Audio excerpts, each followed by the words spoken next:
చిన్నప్పటి నుండే దేవుని భయంతో పెరిగిన డేవిడ్ మరియు హన్నాలకు దేవుని చిత్తమే జీవితానికి ఆశీర్వాదమని తెలుసు. హన్నా భక్తిని చూసి డేవిడ్ మనసులో ప్రేమ కలిగింది. కాని అతను తొందరపడకుండా ఇది దేవుని చిత్తమేనా అని ఆలోచించాడు. బైబిల్లో దేవుని నీతిని వెదకమని చదివిన డేవిడ్ తన ప్రణాళికలో దేవుని మార్గం చూపమని ప్రార్థించాడు. అదే సమయంలో హన్నా కూడా తన భాగస్వామిని దేవుడే ఎంచుకోవాలని కోరుకోగా ఆమె హృదయంలో శాంతి కలిగింది. ప్రార్థనతో 2 కుటుంబాలు కలుసుకున్నాయి. వారి మాటలు, నిర్ణయాలు దేవుని సన్నిధిలోనే జరిగాయి.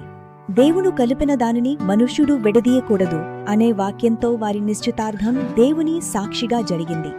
ఆనందోత్సాహాల మధ్య జరిగిన వివాహ వేడుకలో కష్టసుఖాల్లో దేవుని చిత్తంలో కలిసి నడుస్తామని వాగ్దానం చేసుకున్నారు.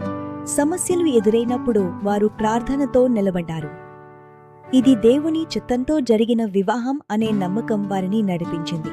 సంఘ సేవలో కలిసి పాల్గొంటూ వారి జీవితం ఇతరులకు సాక్ష్యంగా మారింది. ప్రార్థన మరియు వాక్యమే విజయవంతమైన వివాహానికి పునాది.